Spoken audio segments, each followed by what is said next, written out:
Genius, get onto my show.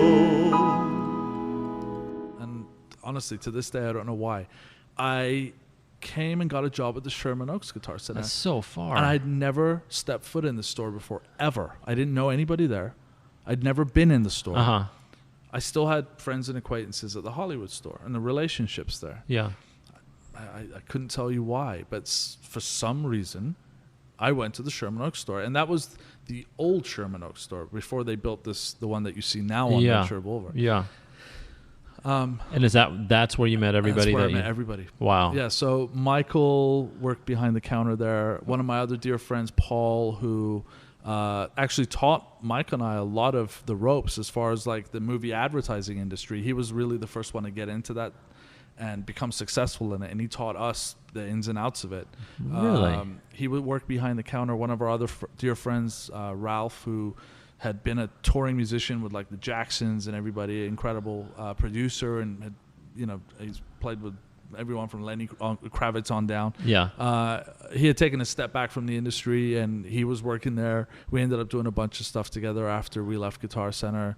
And a few other characters that I still keep in touch with. But did you mention Stephen Bray had something to do with Stephen Bray is someone Guitar I met Center? there. Yeah, I just met him. He was a customer. He shopped there. Yeah, exactly. And he was the one that actually referred me to his director friend who did the U.S. Air Force show I mentioned earlier, which was one of my first professional gigs. And that's what got you out of Guitar Center, basically. Exactly. Wow. So there was a lot of activity during that short time at Guitar Center that led to a lot of sort of what led me here. And did you start doing what you do now before you met Michael, and then you guys got together after the fact, or was it the two of you getting together that got you into this business? No, I mean, we actually had some success in this kind of work independently of each other. I see. And there was just some opportunities that came up around 2004 that we decided it might be a good time to actually team up and create our company, which is called Ninja Tracks. Yeah.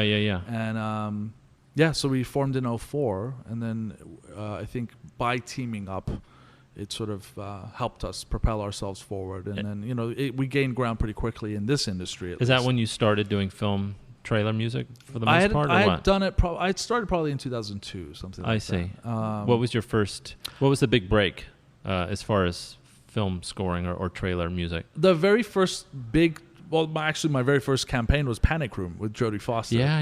It was a very big trailer, Yeah. and then it was actually there was quite a slew of big campaigns at the time. It was just back to back. How did you get that gig over somebody else? Through my friend Paul, who I met at Guitar Center. So he was the one that was helping us sort of get on our feet.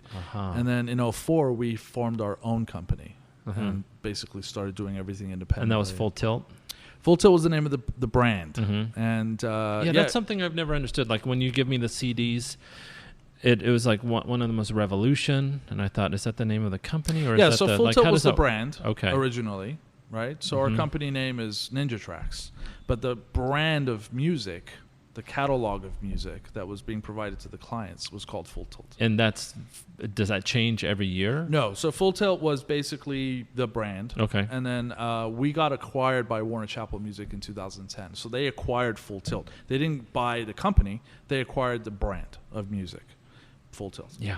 Okay. And then we stayed with them for 2 years. They published 4 more bodies of work that we were obligated to you give produced. them. Exactly. And then we left. And then we continue to be Ninja Tracks, but the new brand is called Revolution. I see. That's basically what it is. Okay. Yeah. But my early years after Guitar Center, and quite honestly, throughout the movie advertising thing picking up, I really cut my teeth doing documentaries and TV scoring. I did, I don't know, half a dozen documentaries, another half a dozen TV miniseries for all different cable networks. And is the collaboration the same with like a documentary where you sit down with the director and you decide on the very tone much of the piece? So. Absolutely. It's like you deciding approach, musical approach and aesthetic, and then you've got spotting meetings where you're going through deciding where music is going to come in, where it's going to come out, how it's going to function. In that respect, it's very much the same. And what do you prefer? Do you prefer scoring a larger body of work over, say, like a movie trailer? Or do they both have the different rewards? I think You actually bring up a very interesting point because I think this conversation can kind of expand into something interesting that I see a lot of out there. And that is that I think there's this notion that one area of the industry is better than the other. It's the same in classical music. Yeah, exactly. Sure. Or Broadway between between Broadway and exactly. This, right, exactly. Yeah. And it starts in college too. I mean, the way that they all pit themselves against each other in Absolutely. college, it kind of sets that tone for the and rest of your life. It's unfortunate because I think what people don't realize is that all these different areas of media, there's commercials, there's film advertising, there's film, there's television, there's documentaries, there's reality TV scoring. I mean, there's all these different venues, right?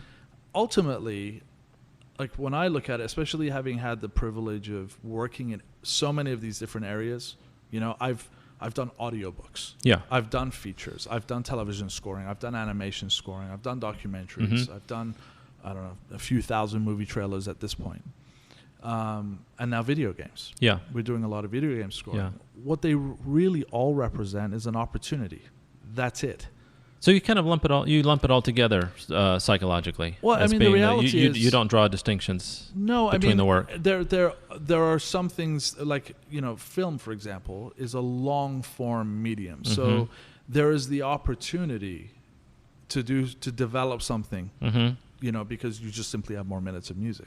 Same thing, for example, with a video game, or you can give the music a greater story arc in a television show across a season. Sure, I think that stands true. But the reality is that all of these different things represent an opportunity